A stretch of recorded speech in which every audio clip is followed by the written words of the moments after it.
Hi everyone, I'm Tracy Gillespie, Historic Site Manager with Nova Parks, and today I'm at Aldie Mill to share with you a new acquisition we have for our collections. We have been fortunate enough to be able to purchase a letter that was written in 1824 by the founder of Aldie Mill, Charles Fenton Mercer, and written to his neighbor, George Carter of nearby Oatlands Plantation. What I'd like to do is to give you a little glimpse of this letter, tell you a bit about it. So here we have the letter written from the House of Representatives. Our Mr. Mercer was a congressman, written on May the 22nd, 1824. And he starts off, "Dear Sir, I received this moment your letter of the 20th, and am so much concerned for the trouble you have had that I write to make you the amplest apology." What Mr. Mercer apparently is doing is apologizing for the fact that he owes Mr. Carter some money and thought he had already paid back the loan, but he had not. Turning the page, you see our second page here. Handwriting can be difficult to transcribe. I've been working on this for a while now, and also had a couple of volunteers helping out. Page 3 of the letter, you'll see the condition of it a bit here. It actually is in quite good condition, considering its age of almost 200 years.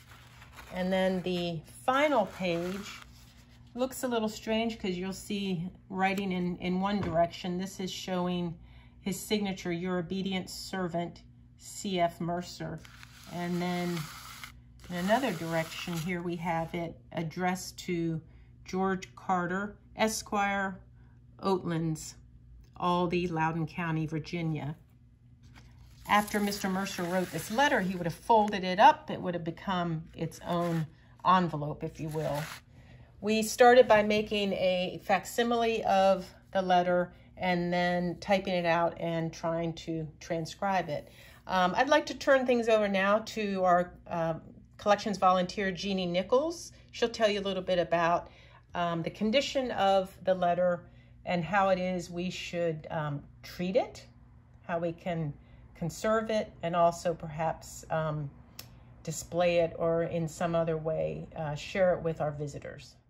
Okay, I'm here today with our collections volunteer, Jeannie Nichols, and Jeannie's got a treasure for us here.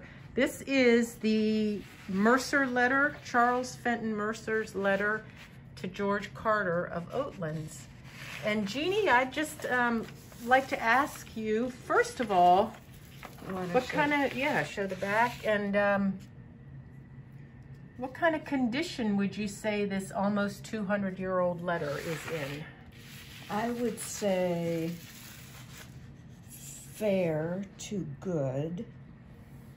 Fair because there's a hole and a tear right in the middle there. There's some tape on it. The edges are a little broken up. And I noticed the one on the one side, it looked like there might have been a remnant of where a seal maybe was. Okay. So that's partly missing. Okay. Well, pretty much totally missing. But it looks like, and it's also got some soiling, and it's... But generally pretty good for 200 years, or almost 200 years. Yes. And the other thing is, it's pretty legible. We might not understand what all the words mean or be able to quite figure out all of the script, but you can read most of it.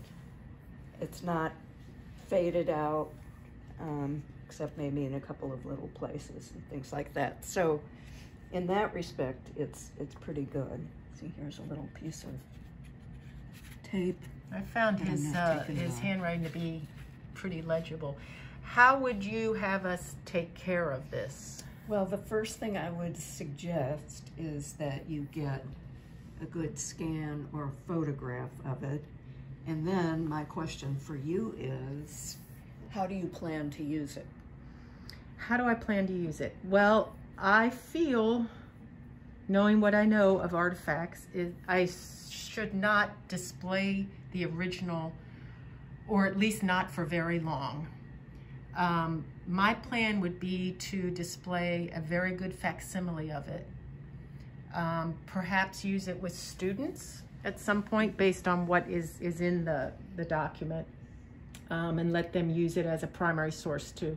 But again, not the original. Not the original. So we'd be putting the original in good storage, and there's the question: what kind of storage? Well, we've got to start because this is a piece of acid-free paper, and I will eventually put another piece in the middle, and that just kind of separates them.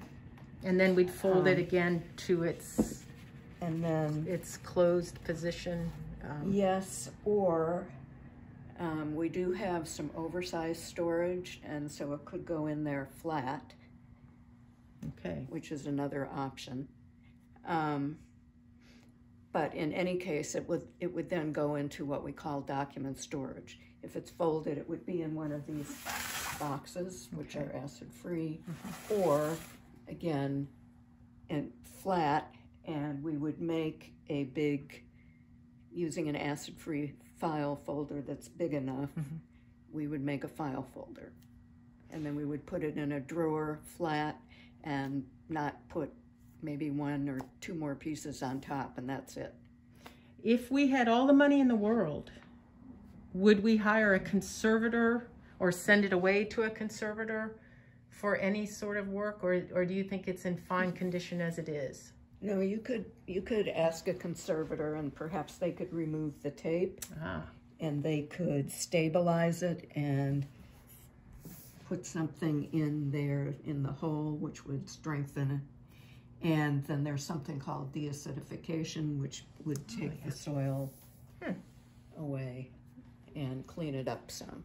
Okay. So, thank you very much, Jeannie. You're very welcome. Appreciate it. I will double your 0000 salary for this. Awesome. Thank you.